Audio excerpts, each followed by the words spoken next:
Thanks, Farouk. I'm Daniel Bennett. My business is DNA Business Development, and I work with ambitious businesses in the agricultural sector, helping them become more profitable by finding and securing the right customers for them. I'm based in Cheshire, and I work from Aberdeen to Hampshire at the moment. So today we're going to explore getting found online, mastering SEO strategies to attract farmers searching for solutions. I'm sure we've all heard of SEO or search engine optimization, but what does that really mean?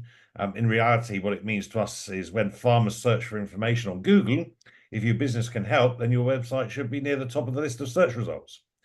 I guess we ought to recognize that Google isn't the only search engine. In fact, there are more than 1,500 search engines. Fancy that. That's 1,500 search engines worldwide, including niche search engines and ones that are unique to specific countries. Of those 1,500, 30 are dedicated to general web searching. And according to StatCounter, who publish global statistics, I can't even say that word. In August 24, Google accounted for over 90% of search traffic. Next, at just short of 4% is Bing, which is owned by Microsoft. And there's others like Yandex, Yahoo, Baidu. And the one I like the sound of most is DuckDuckGo. I don't know if any of you are familiar with those. Also, we should be aware that people also use channels like YouTube, Facebook, TikTok, and other social platforms to search for information. And another consideration is the acceleration in AI. And for our farming friends, of course, I'm not talking about artificial insemination. I'm talking about artificial intelligence. If you ask Google to answer a question, for example, what does agri-tech mean?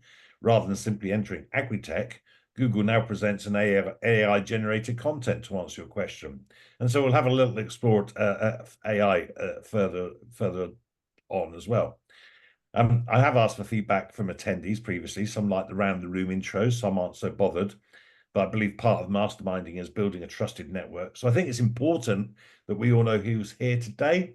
So I'm going to ask you to just introduce yourself and for just say what your name is, what's your job, who do you work for, and where you're located. I'm a nosy bugger. I like to know where people are.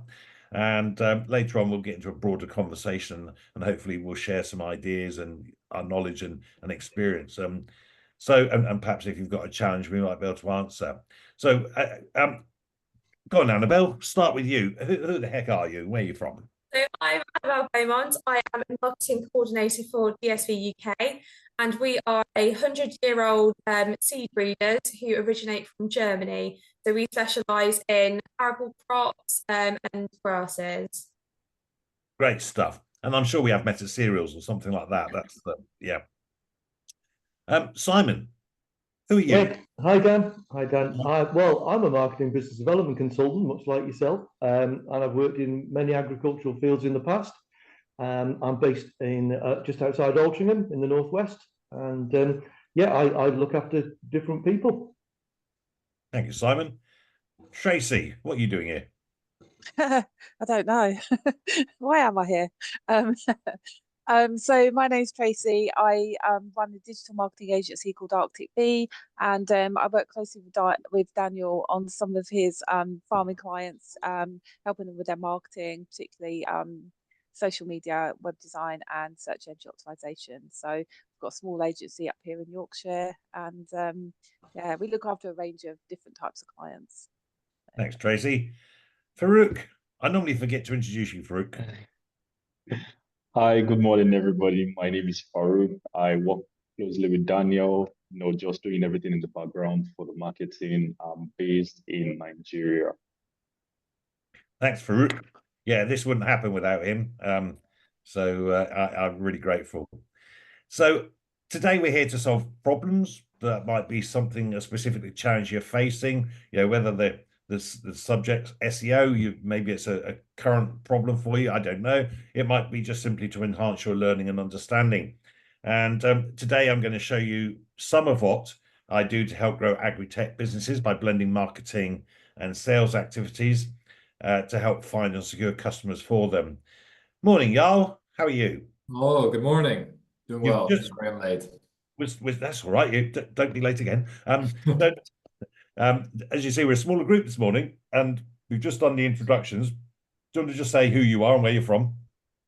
I'm Jaro. I'm the general manager of Landcatch Natural Selections based on the west coast of Oban. We are a salmon breeding company in juvenile production. And I got a separate business as well called Tiny Fish, where we collect the very, very small fish across Scotland that are unfit to be transferred to sea for value-added purposes instead of letting them go to waste. So that's me. Cool. And have you done something to your wrist?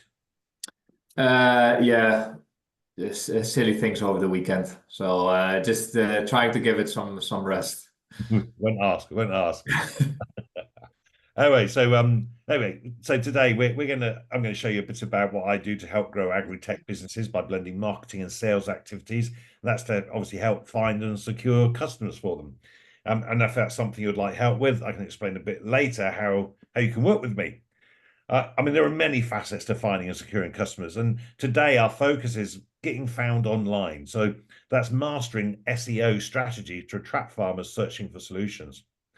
The reality is, if you can get found online for the problems you solve, you have a powerful sales generation tool at your fingertips. So to set the scene, and sorry, y'all, I know you've heard this before. I'm going to get on my soapbox for a minute. I believe it's worth repeating. Agriculture is arguably the most important industry in the world. And yet, without getting too political, it seems many of the wealthier governments around the world are deprioritizing the sector. According to the United Nations, each day, 25,000 people around the world, including more than 10,000 children, die from hunger and related causes. That's just a staggering number. Some 854 million people worldwide are estimated to be undernourished, and increasing food prices may drive another 100 million into poverty and hunger. So I think farmers everywhere have a very important role to play, even if in the shorter term they're forced through financial pressures to accept non-food producing schemes.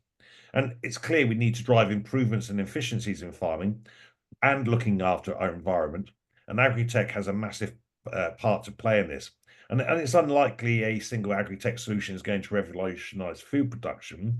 It's more likely it will move the needle by 1 degree, but multiple innovations, each shifting the needle by 1 degree, has a powerful compound effect. And innovation is often about marginal gains. Of course, the big challenge here is farmers don't know what they don't know, if that makes any sense. How can we firstly make farmers aware of innovations and then help them to understand how they beneficially impact them? And this is why the Agri-Tech Marketing Mastermind exists, is to share our knowledge, to share our experience, hone our skills so that we can better serve our industry and farmers. So the concept behind the Agri-Tech Marketing Mastermind is to share ideas, get creative, explore what's worked and what's not worked for ourselves. This is definitely an interactive session. Great to see you've all got your cameras on. Nobody's in their pajamas. Brilliant stuff. But this is informal. This is no death by PowerPoint from me. And in the group, we've got a wide range of marketing and agriculture experience and knowledge, but we're all students and we're all teachers. I mean, you could argue the true test of learning something is being able to teach it to others. So I hope we can all help each other. It's possibly, well, I don't think there's anyone competing here, but I always believe that actually collaboration is far more powerful than competition. So each Agri-Tech Marketing Mastermind, we introduce a topic, and it's a short talk. Although today we have Tracy's our special guest, and she's going to be answering some of my grilling questions about search engine optimization. And as Tracy's already said, she runs Arctic P, a digital marketing agency, and that I work with, and she's going to share her specialist knowledge around SEO. Then we'll open up the floor, and of course, if you've got any questions, just wave your hand, or you could do the digital wave if you're clever enough to use Zoom. I always forget, so just wave your hand or whatever, and we'll bring you in.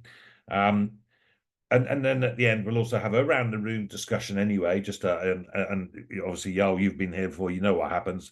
You don't get to stay silent. I will ask you some questions. I will drag you in, even if it's just to share your thoughts and experience. And when we hear people talking about their experiences, that really, to me, is a really powerful learning opportunity. Often we don't ask the question we want to ask, but somebody else does. So that's really good. And of course, if you've got any feedback on this session, please let me know. After all, feedback is the breakfast of champions. And, I like to sort of, keep things relevant and appropriate. At the end, I will stay on Zoom for a short while if anyone just wants a quick catch up. But anyway, I mean, you might be wondering what gives me the right to talk about sales and marketing and growing businesses in the agri sector. All I ever wanted to be was a farmer, and as at the age of 9, I fell in love with farming, and actually from then knew what route I was taking. Most youngsters don't know, do they? But I was absolutely clear. So off I went to agricultural college, 3 fantastic years learning about farming and drinking beer. And then it ended up living my dream, driving big green tractors with yellow wheels in Essex. But I was persuaded by my fiance a few years after that farming wasn't going to provide the lifestyle expected of me. So she was a graphic designer, and we very naively set up a design and marketing agency back in 1990. None of this internet stuff. That's never going to take off, is it? So we did that for a long time, 26 years, and then she decided not to be married to me any longer. So I realized I needed to change something in my life, and I decided to go back to my love, and that was farming. So actually, I went to work on a farm in the Isle of Man for the summer. And if you've never been to the Isle of Man, I'd recommend it. It's a very special place. I then actually went to New Zealand for 6 months, where I was an agricultural spraying contractor. And when I got back from New Zealand, whilst I did spend a bit of time on a UK farm, I remembered how cold and wet it gets here. So I realized I could blend my business experience with my love and passion for farming and food production, and hence why we've now got DNA Business Development. So today's subject is getting found online, mastering SEO strategies to attract farmers searching for solutions. Many of you here run agri-businesses and may be wondering why, despite having the best products or services, farmers can't seem to find you online. That's what we're here to address. And we should also consider how the buying decision process has been changing over the years. Traditionally, the process looks something like contact your potential supplier, carry out research aided by suppliers, and then make your buying decision. Now, in many situations, the process has become research online, make a buying decision, and then contact your supplier. So this really, so we need to ensure the research our customers are doing means they want our information quickly, and to do that, we need to get our SEO right and working for us. And so, anyway, we're going to be joined by Tracy, and hello again, Tracy. Are you ready for a grilling? You need to turn your microphone on there. I do. I am. So, God, tell us a little bit more about who you are. Where have you come from? Yeah, so I did mention I run Arctic Bee, which is a digital marketing agency based in Yorkshire. I will give you a bit of backstory and say that Arctic Bee is a symbol of resilience, because I have come from a domestic violence background and had some mental health issues, which led me to set the company up. And that's quite important and quite relevant to what we're going to talk about today, because actually having a backstory is really important when you're doing SEO. There's nothing like genuine content to get out there and get people to resonate with your story. So although it might not seem directly related to digital marketing, it actually is, and a lot of our clients actually kind of really resonate with that as well. I set up Arctic Bee during the pandemic, during lockdown.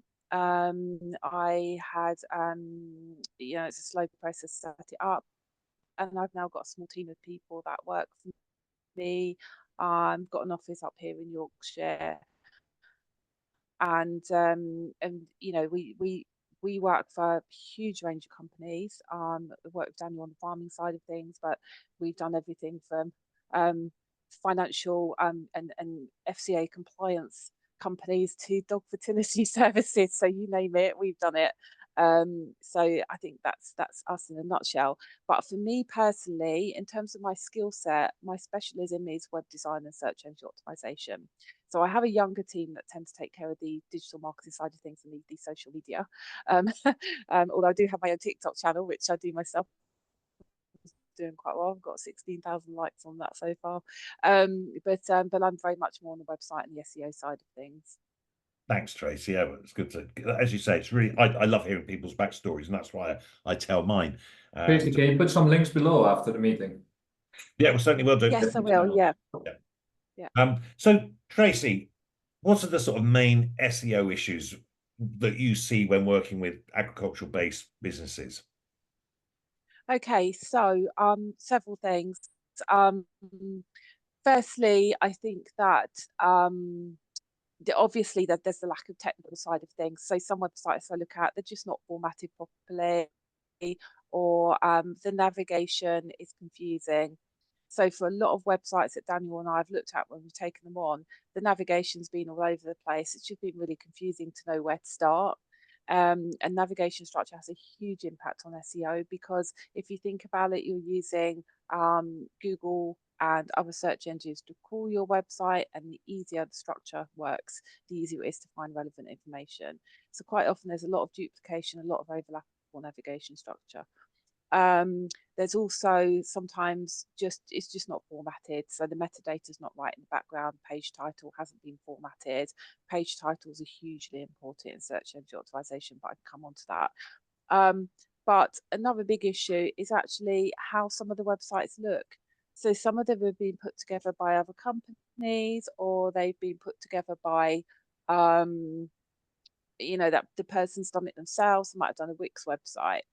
And it doesn't matter how much somebody is proud of the work they've done, if it's not informed by what the customer wants, and if it's not professional, if it doesn't look professional, all the SEO in the world won't help, because the bounce rate is going to be very high. Somebody's going to come on that website and they're just going to dismiss it and come straight off. So I would say those are the main things, really. I would say the poor navigation structure and actually the website not being right are probably the two main things. And in terms of the website not being right, also a lack of call to action. So a lot of people have a website and they just put all their information on there, and it's all about, this is what we do and we're wonderful and we're great. It's not, the copy is not really written towards the audience. In other words, what we can do for you. It's more about, this is how great we are.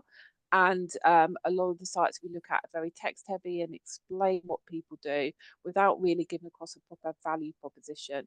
So in other words, what does the client want? What can we do for the client? And on the back of that, here's a call to action for us to deliver what you want, whether that's a web form, whether that's an email, whether that's a free consultation. So I would say those are the main issues.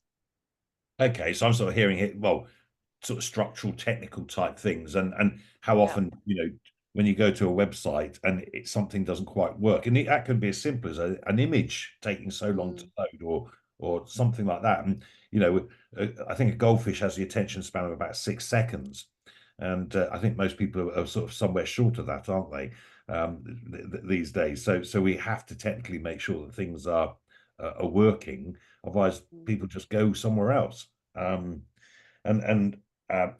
like I say, there's call to actions where when you've got somebody, well, what do they need to do next? Let's tell them. And I really like, what is your point? Why should they care? I am full of cliches. I don't apologize anymore for it. Farmers don't like to be sold to, but they do like to buy. And so rather than, buy my shit, buy my shit, buy my shit. Sorry, I know nobody sells shit, but it is about engaging and helping provide that information so that they can make their decisions based on the value that you deliver, because they see the value through possibly often third party type stories and endorsement. Okay, so what about content? How do we ensure content is relevant for farming whilst maintaining our listing ranking? Is there a conflict there, or how does that work? No, there's absolutely not a conflict at all, and that is a really important message. There's no conflict in delivering what you want to your audience and search engine optimization. In fact, it benefits it, because sometimes you go online and you see something and you click through and it seems very clickbaity. It seems very much like a sales funnel, and you're very aware that you're being sold to. That kind of content did work for a while, but people are wising up to it, and people are very if they, like you say, if they feel like they're being sold to, they're very likely to switch off. What people want is something that resonates with them. And something that is going to resonate with them is going to be authentic content. It doesn't actually matter what sector you're in. If you're delivering something that resonates, if it seems genuine, if it seems authentic, if it seems human, if you're talking to them in a very conversational way, saying, hey, we know you've got an issue and we understand that, and this is how we can solve it for you. We actually really want to help you. That's going to be much better than saying, we're great and we can we can deliver, 100% turnaround in your profits, people see through that kind of thing. People will see that as quite fake. They'll see it as disingenuous. They're much more likely to switch off. So, I don't know if anybody's done this, but one of the things that we quite often do when we start marketing as a first point is to do a business model canvas and an empathy canvas map, and actually really have a look at the audience, really have a look at their pain points, really have a look at what is affecting them. So in the farming sector, lack of time to do the things that they want to do. Not really having the marketing skill, and not, it kind of stabs in the dark, if you like. Issues with regards to, times of year. So for example, am I really focused on drilling at the moment? Is that impacting on my time? Has it been a really wet winter? And am I struggling actually to even get the product to market? So things like that are things that are going to resonate with the audience, and it can be very seasonal as well. So just making sure that you know your audience. And within farming, I mean, that's a broad scope. It really is. And to target all farmers or to target all end consumers actually is going to water down the message, which is why I'd say it's a good place to start of a business model canvas and then an empathy canvas. You can find templates for those online, because it really lets you pinpoint exactly who you want to reach out to. And from that, you can create an avatar or several avatars of who your ideal audience is. So is my ideal audience, for example, a young, aspiring 20-something farmer who potentially is going to take over his father's farm at some point? Or is it, I want to go to the end consumer and I want to get in front of McCain's, for example, because I've got a potato product, and actually if they buy into it, then people are more likely to to buy the product. So it's really pinpointing who exactly that person is. And when I talk about an avatar, that can be really, really specific. So when we create an avatar, we'll even name them. It will be Bert, who who lives in the Yorkshire Dales, who has who has a couple of dogs and his wife and a couple of children, and he's this age, and we really pinpoint who that person is, and we'll take that person and we'll create a complete avatar of that person, and then we'll repeat that for the different avatars, because actually it's very specific and it really gets in mind exactly who you're talking to. It's the old adage, isn't it? Try to speak to everyone, you'll end up speaking to no one. Yeah, exactly. It's really understanding who your audience is and what their pain points are, and those pain points can be different for, even within farming. And of course within farming we've got different types of farming. So you almost sounded a bit like a farmer in there at one point. So I was thinking, well, maybe you must have driven a combine and understand that, Oh, yes. Yeah, I have, by the way. So we've identified some problem areas, and so let's look at some of these in a bit more detail. So things like keyword targeting. How can we fix our poorly performing websites? You said about the technical stuff first. Let's get the technical stuff right. We'll talk a little bit more about that in a moment. But things like, we hear the terms of like keyword research and keyword targeting. I seem to remember years ago, the technique was get as many keywords as you could onto a page, and then make it the words, the font, the same color as the background, and hey, all your problems were solved. Tell us a little bit more. Can we do that? Yeah, no, definitely not. So there's black hat and white hat SEO. Black hat SEO, it used to be acceptable. Now, actually, you could risk having your website completely blocked, and Google does do that. They will completely block your website from search engines. So there has to be contrast between the text and the background. It's not just about putting white text on background. If you put pale yellow on a background thinking it looks aesthetically nice, or pale green, actually you could be penalized by Google. Google are much more aware than they used to be of accessibility as well. So if somebody has a screen reader or visual impairment, they want to know there's enough contrast. They want to know that it's going to resonate with everybody. So it needs to be very functional and very clear. So using, I mean, some things that I see when people create websites, for example, is they use script font. And like I say, they'll use pale colors because they like those colors, but they have no consideration for somebody. I mean, if you squint and look at the screen and that text disappears, that's not good. Google will pick that up. So making sure the website is accessible, making sure that it is built according to Google's what they consider good practice is really, really important. And I'm talking about Google a lot because Google is the standard. The other search engines will follow. You do good practice in Google, you're going to do good practice everywhere else. Okay. Keyword stuffing is another thing. Sometimes I see websites that have lists. So for example, somebody wants to target different areas. So they might say, farm shop deliveries in Preston, farm shop deliveries in Liverpool, farm shop, and they'll just put a list of keywords linked through to different pages that then have those particular areas on. But actually, Google's really smart at picking that up. They'll see that as keyword stuffing, and the same if you over optimize.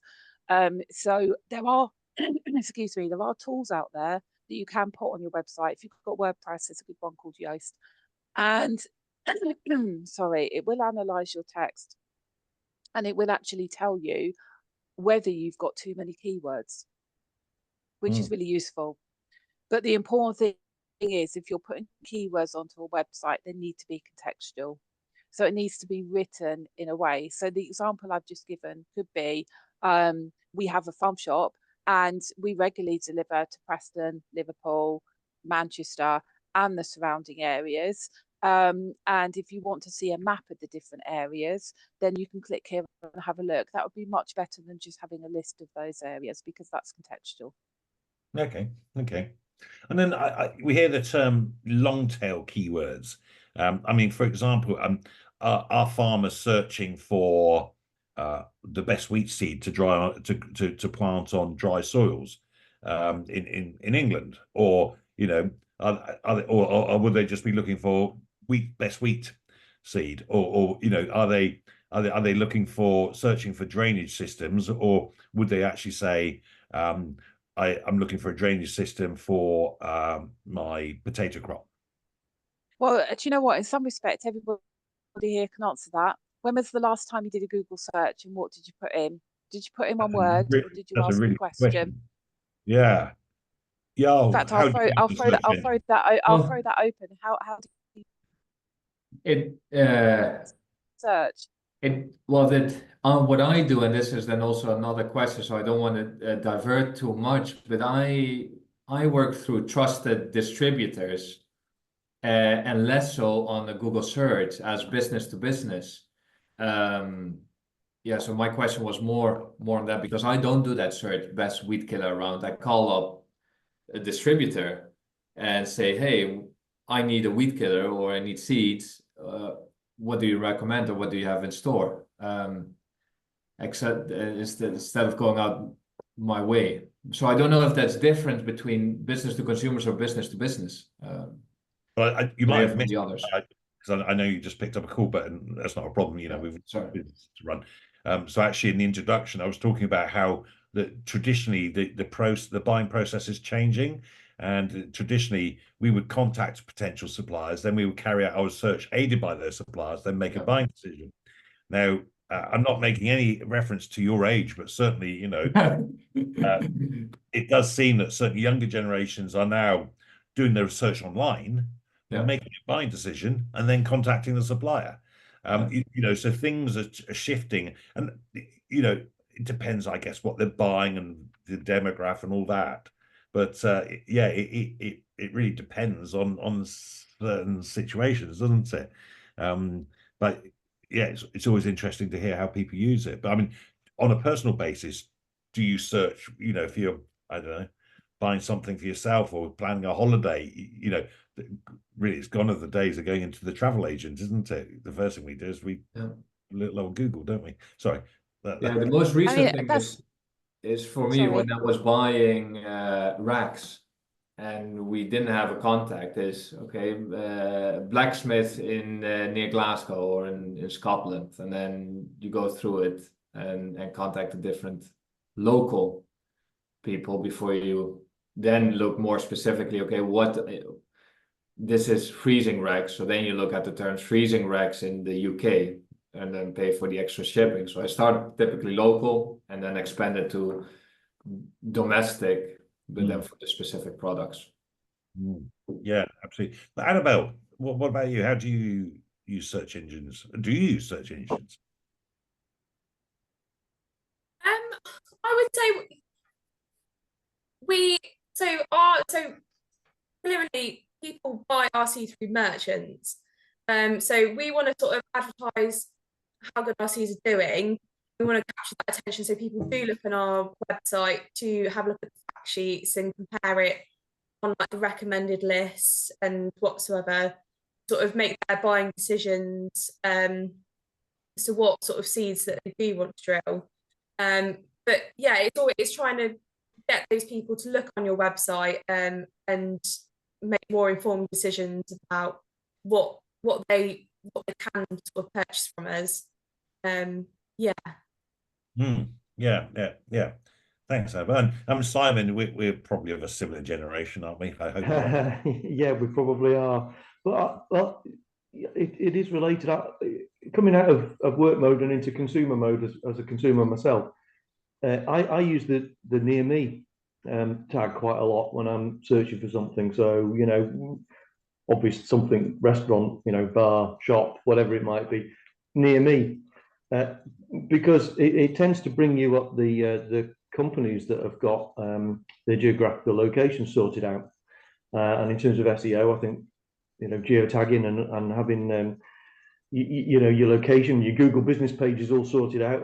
It's a different subject, but it's all part of the same parcel. Really helps, and it brings up the businesses near you that, you know, are more proactive, I find. Yeah, you just made me realize how much I use near me. I've never actually thought about it before. And now Yeah. you just said that, it's like, Well, you do, and obviously you have to say to Google, "This is where I am," and a lot of people don't like to do that, but it doesn't bother me. Everyone knows everything about what everybody does these days, so I don't worry about it. I just get on with it. yeah. So actually, Tracy, I mean, one of the things we were going to talk about was localized search terms. Yeah. Go on, tell us more. Tell us more. I mean, you know, Well, and we are talking about Google on the whole. You know, they provide real estate available to us, don't they? yeah, shall I just go back a little bit because you asked about long tail keywords? Shall Oh I yeah, just go through a little bit of keyword analysis stuff Yeah. and then I'll talk about geolocation? I- So so there in are there, tools Tracy. out there that you can Yeah, use. thank you. Google Trends. Sorry, am I still here? So Google Trends is really good. That gives you an overview. I'll give you a top line of what people are searching for. If you put a key phrase into, and if you're going to put a key phrase in, don't make it too specific. So for example, if you were going to put in, we'll talk about farm shop again. If you're going to put in farm shop Liverpool, it's not going to return anything, but if you put farm shop in, it will. So Google Trends will give you a very top overline. And then there's Google Keyword Planner, which is based on paid ads, but it's very useful to see that because the keywords that have the highest values assigned to them are generally used more. And then there are specific tools out there. We use Uber Suggest. There's SEMrush. There's some paid for things out there that will give you a really good idea for doing keyword research. So that's really important. And that will give you, if you like, your top line idea of what people are looking for. However, saying that, I'm going to put a caveat on that and say that you know your audience better than anyone else. And however many tools you use, there is a certain element of common sense in it. And there's no point in putting keywords out if it's not going to resonate with your audience. And that's why I asked the question, how do you search? Because increasingly people are searching for answers to questions, or they're putting something a little bit longer in. You know, it's very unlikely that somebody would put into a search term, we talked about holidays, holiday to Florida, or travel agent. They might put travel agent near me and then consider having a look at all of them. But actually, if you're thinking about going to Florida, you might start looking at things like, where are the best places to go in Florida? Is Florida safe? Am I going to be eaten by a crocodile? So you know, there's all sorts of things people are going to be searching for, and getting in the top 10 of Google is one thing. Obviously, that's what everybody aspires to. But actually, an awful lot of traffic can come from those long tail keywords where people are searching for questions for those answers. And if you're smart enough and you've got those in a blog section of your website or throughout your website, the chances are you are going to find traffic that you may not have otherwise attracted. And by finding that traffic, what you're doing, especially when you're doing answering questions, is giving value added content and showing that you know what you're talking about. You're giving value to that client. It's not a direct, we talked about being salesy, it's not directly overly selling. It's basically saying, here's an answer to your question. You know, I'm knowing what I'm talking about, and I'm supporting you to find the answers. They're much more likely to think, okay, I'm going to check out the rest of this website. So long tail keywords are really important, and long tail keywords work especially well when you're on a budget and you know that you can't compete with the top companies. So take, for example, you're selling liquid fertilizer. Okay, we all know that Yara dominates the search engines. If you want to get in front of farmers, you may have to think about some more niche long tail key phrases that people are going to search for. For example, how am I going to cope, or how am I going to regenerate my land after, you know, flooding and extremely wet winter, that kind of, you know, thing. So I'm not saying that's a specific key phrase you use, you probably know better, but basically making sure that you are delivering what that audience is looking for. Yeah, so long tail keywords are really important. Now, going back to the technical side of things and geolocation, again, this is where you have to be very careful with keyword stuffing and black hat SEO. Because if you go if you're in Manchester and you're aiming for Manchester businesses, putting farm shop in Manchester in your page title could be quite a good thing to do. But do you really need to put Manchester in? Probably not if you're only aiming at people in Manchester. If you were having people coming from outside for tourist attraction, you might put that in because you're going to have people searching outside of area. So what you want to do is use proper schema markup or rich snippets in the back end of your website. Again, there are tools that can help you do that to make sure that you're geolocating that in the right place, that you've got a Google map listing, that you've got Google My Business optimized, and that Google will know exactly where you are, where you're located. So when people do those near me searches, you're going to come up. But definitely, it's not something that you want to just overemphasize in the copy, because it just won't get you anywhere, and Google will see straight through that. So making sure that you've got a map, making sure that you've got proper schema markup is really important. And that schema markup is not just about maps, that's other things. Reviews is a really huge thing. So it doesn't, Google reviews obviously are advantageous if you're using Google, but there are other review sites like Trustpilot, and there are widgets out there that will aggregate reviews from across the board and actually just serve up your 5-star reviews on your website and put proper schema markup in. So reviews are really important as well, because what Google are looking for is, what quality can I give to the end user? Right, I know the end user is looking for something in a particular area. I know that this is what the end user is asking the question about. Right, okay, this particular website, not only are they located in the right place, their content is authentic, they are everything they're doing seems to be relevant to that end client, and actually they're really popular. Look, they've got 12 reviews saying how wonderful they are, whereas the next person hasn't got any. So they're more credible. So they're more likely to come up higher in the search engines. It's quite a complicated algorithm, but all of those things are really important in consideration in making sure that you are geolocated correctly, that your keywords are picked up, and that Google knows that what you're delivering is good quality. Just a caveat on that, Google are very good at picking up fake reviews, and so are end users. We do review management as well, and I can tell you I can spot a fake review mile off. So that's something, again, that's black hat SEO, that's something you want to avoid.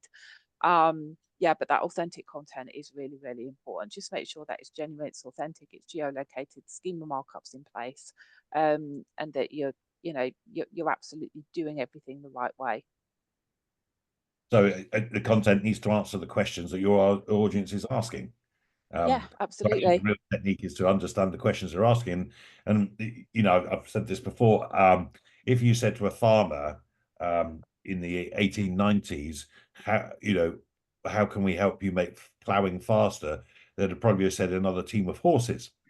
So you've got to be careful the way that you ask questions, because now we are here in 2024. Actually, not only, they probably back then they couldn't even conceive of the idea of a tractor ploughing an acre in 20 minutes, whereas they were ploughing an acre in a day. But actually, a lot of land's not now ploughed at all. So we're sort of trying to put our solution onto them. What we've got to be careful is actually there might be a totally different way of thinking, but because if you don't know what you don't know, that was one of the statements I made earlier. So we've got to think very carefully about what are those questions that are going to be asked, and actually ensure that we do answer them. I think that goes back, sorry, Daniel, I think that goes back to doing, if you can search online, is have a look for business model canvas and empathy canvas map if you haven't done one already, because it really does focus you on those pain points, and from those pain points you can formulate those questions. Okay, that's cool. So just in terms of there's things like link building as well. I mean, we're looking to build our authority. Daniel, can I ask a question before? Yeah, of course you can. Related to what Tracy just said on the reviews and ratings, and it goes back to a conversation we had with Daniel weeks ago on the Thursday session on social media. Is I in particular, but maybe the other business, I don't know what you guys are into, but I'm in animal production, salmon production, that has a very negative social license. And immediately if topics are being brought in a public domain, we were discussing social media, but it could be the same for reviews or comments or ratings. There are activists that from principle just don't like the business that I'm in, and will downgrade and comment and put in negative rating that does not reflect the business performance, but their principles on the industry. Is it then better not to even put yourself in any of these public domain websites that comment, rate, or review? I have actually done I should just say I've just done my master's degree in digital marketing, and one of my modules actually I did some research on reviews, so I'm kind of aware of the stats, etc. Firstly, it's important to say that people do not trust 5-star. If somebody has all 5-star reviews, the consumer is less likely to trust it. They're much more likely to trust a review profile that has a smattering of negative reviews. Depends on how many you've got. Obviously, if you've got 8 reviews and 2 of them are negative, that's more, ratio concerning, but actually they will trust it. The other thing is, because we do review management, how you respond to those views can actually be more positive for you than not having a negative review in the first place. So, for example, have you ever gone and booked a B&B, seen a negative review that's just been left, as opposed to a negative review where the owner has come back and went, we're so sorry that you've experienced this, we're taking this on board, we're actually going to try and improve it, and this is what we're going to do. You're more likely to think that is an owner of a B&B that cares. So negative reviews per se, I wouldn't be worried about them. The other thing is, if you're getting a large proportion of negative reviews, if they're fake, you can flag them. There are tools that will do that. So if you think they're fake, if you think your competitors, you can do that with Google. Google aren't so good at actually taking them down. People like Trustpilot actually are quite good at removing negative reviews if you think they're fake and they're not verified. Is if you are getting negative reviews, is actually use it as an opportunity to look at, is there a common pattern? Are people saying the same things rather than being defensive about it? Because I've seen that. So, for example, we did an extensive piece of work for double glazing company. Double glazing's got a terrible rep. And this company were getting consistent reviews saying the same thing. And all the owners of the double glazing company kept saying to us was, it's just people not wanting to pay their bills. They're trying to get out of paying money. But actually what we did eventually was pulled together the data, pulled together the common threads, then went in and delivered some customer service training with that company in order to improve the issues that those consumers are raising. The consequence of actually doing that back work was that over time, their review rating went up. It was about 2.2 when I started, and it went up to 4.5. So addressing those underlying issues was really, really important. I mean, there's no doubt if you put your head above the parapet, you're going to get some shots fired at you. We are in an industry where not everybody agrees with what we do, and but actually, I suppose if at least you're getting noticed. But as Tracy says, if you actually deal with them in a sensitive, proactive manner, then actually, I mean, it's like in the old days, I was taught as a salesperson to go and seek complaints. Because actually, if somebody does complain, you've got the opportunity to actually make it right, and you actually loyalty is built based on that.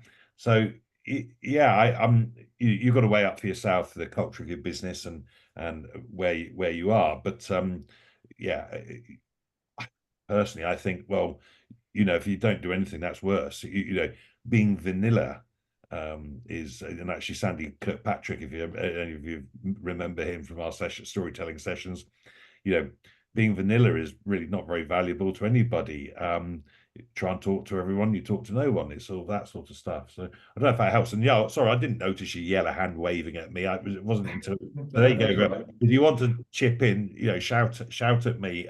Because I didn't, like I said, I didn't even notice the hand raising.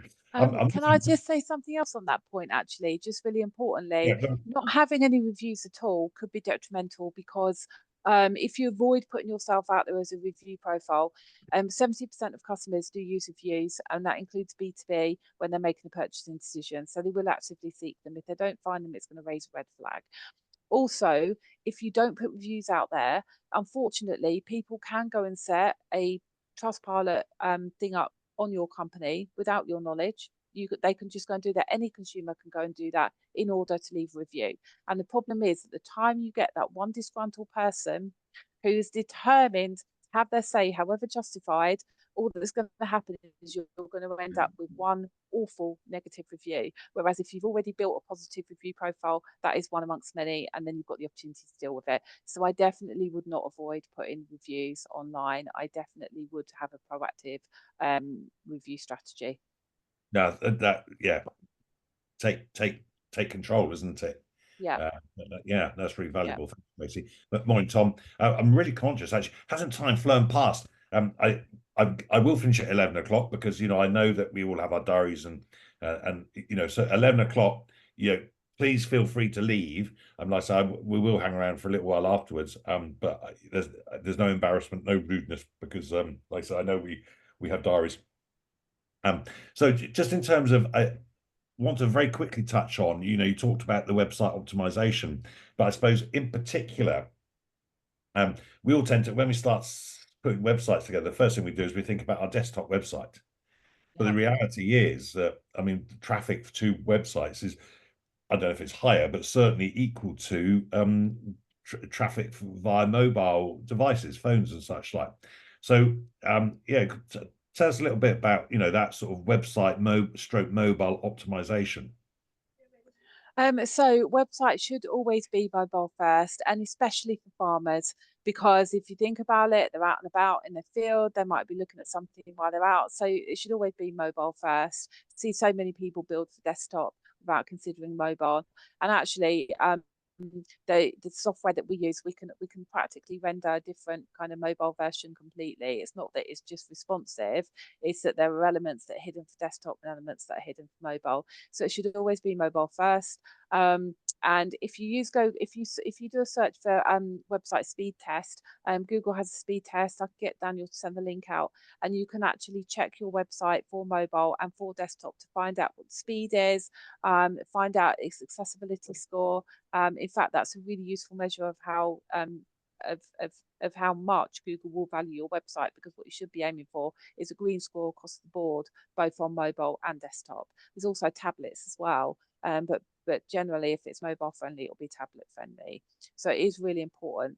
And the other thing, and we do get unstuck, we do get caught out with this sometimes, is that there are different browsers. So for example, I've just built a website, tested it across the board, tested it on different mobile devices, tested it on every browser going except for Safari, get in front of the client, and the client says, and this is me putting my hands up and saying, it's completely scrambled in Safari. So actually, it's not live. It's fine. It's in production, so we need to go back and do some work on that. So it's really important to just test it across the board and make sure that it works. really Yeah, well. really valuable point there. And like I said, I mean, just think about how you use your phone. I mean, not to say that farmers set the old auto steer and then go on the internet. They would do that, would they? But they are using their devices in it probably more than desktop. And we know that mobile traffic is huge anyway. And look, again, conscious of time, but we mentioned AI earlier, artificial intelligence. What impact's that having then on the way farmers and consumers, for that matter, find the information they want? So there's nothing wrong with using AI. Google doesn't penalize AI. The social media does to some extent. They can spot AI generated content, and they will tend to. You will have a lesser reach. But actually, on Google, Google Gemini is a good alternative to ChatGPT. You might want to give that a go. I will say the good thing about Google Gemini is it does actually get UK English, and ChatGPT just can't seem to grasp that. Everything comes out of Americanisms. So they do actually have their own AI tools. So for them to penalise it just wouldn't make sense. But what they want to know is that it would be very, I would say, probably not a good idea to just generate something in AI and just slap it in. What they want is to know that it's human quality, so it's well written. So it depends on the prompts that you give AI to get the result. And also, I would rarely put out raw AI content, take it as a basis, and then write it so that it's personalized. So it actually comes from the heart. It needs to be written with proper human quality. Is it engaging? Is it interesting for the audience? Sometimes AI can be a little bit robotic. Is it relevant? Is it valuable? AI, again, tends to give you what they think is valuable. They give you what they think is relevant. And you know your audience better than any machine ever will. Is it original and is it authentic? Now, original, authentic is really important because any AI will not give you original content. It's most of the AI out there that we use for SEO is generative AI, not cognitive AI, which means that it doesn't have that intelligence to think. So if you say, give me original content, it cannot give you original content. It is going to give you a mixture of what other people have done before. And I will give you a specific example of somebody we've worked with where we put a post together and the client provided the copy and they said, can you please put this copy on? The client didn't tell us they'd generated it from AI, completely AI generated. And then the client had a complaint that actually they'd plagiarized somebody else's work. Why? Because AI had output exactly the same content for several different businesses. So you have to be really, really careful. I would never ever put raw AI content out.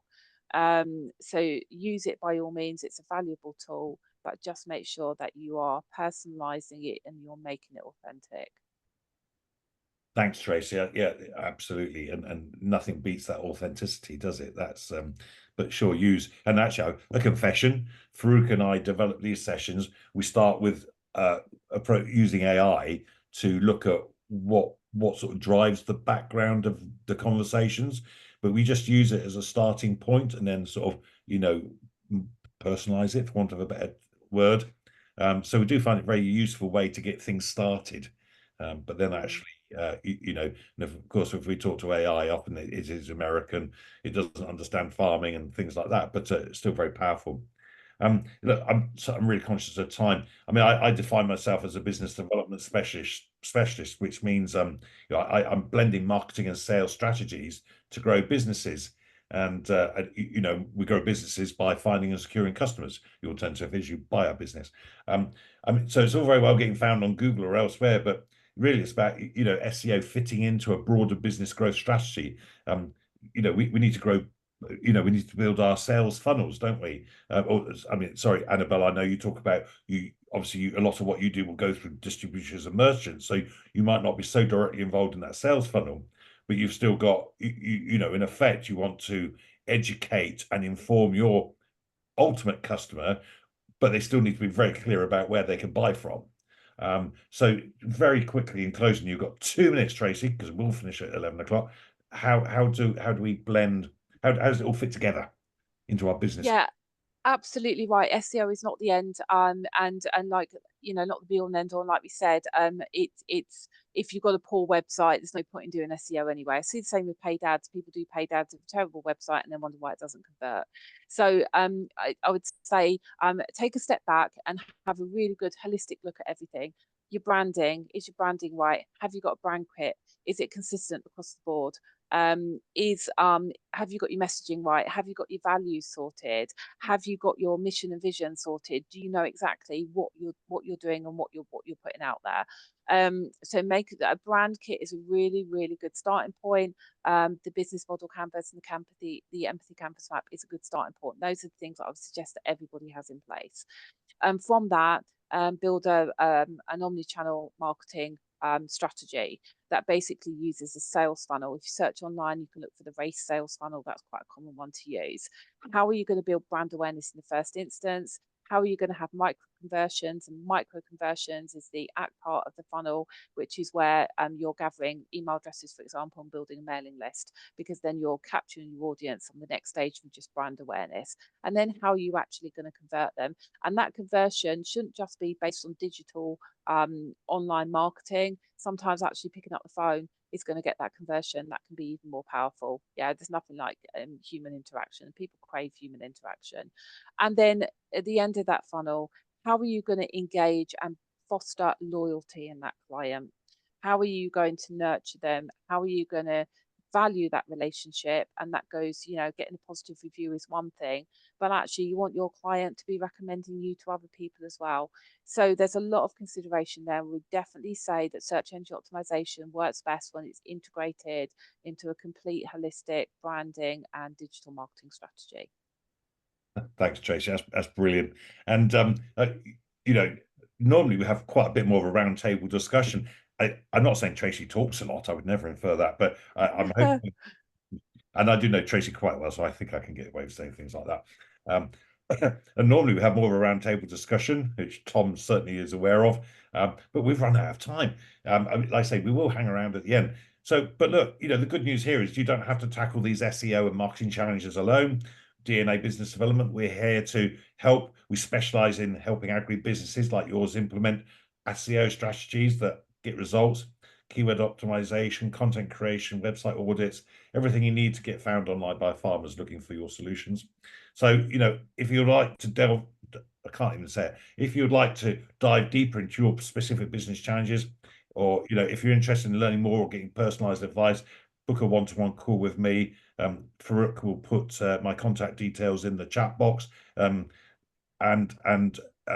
you know, very happy to have that conversation. So look, thanks Tracy for joining us today. Really valuable. You know, some great conversation. Remember, SEO is an ongoing process. It's not a once a year activity. Remember, you know, you've got to be found by farmers who need your solutions. So, you know, like I say, if you want a continuous conversation, a one-to-one setting, let me know. Anyway, we'll also have a link in the chat for the DNA YouTube channel. So the recording of this will be on YouTube shortly, along with the previous ones. I'm of course meant to say, you know, if you check out the YouTube channel, would you subscribe, like, and ring the little bell and all that sort of stuff. You know, if you've got any comments, please add them. So, and if you want to be connected up with anybody in the room, I'm more than happy to do that. I will just check with them first that they're happy for me to exchange your contact details. And well, the next Agri-Tech Marketing Mastermind is actually on the 10th of October. And you'll go, Dan, why the 10th of October? That's 4 weeks. It's normally a fortnightly thing. Well, I have a confession. I actually got married on Saturday, and going on a honeymoon. So we're off to Italy for a fortnight. So that's why there's going to be a delay in the next Agri-Tech Marketing Mastermind, which is going to be all about beyond the booth, strategies to maximize return on investment at agri-tech exhibitions and events. So I hopefully will see you then. Remember to book a one-to-one call if you want to delve deeper. Ultimately, as suppliers to the most important industry in the world, farming, we have a responsibility to really understand farmers and provide them with workable solutions to help them produce food and run profitable businesses. And to do that, they need to be able to find us online. Thank you for joining in the Agritech Masterminds. I'll hang around for a short while if anyone wants any further questions. Otherwise, it's time to say goodbye. Remember, hope is not a strategy. Goodbye. Right. Thanks, Bye.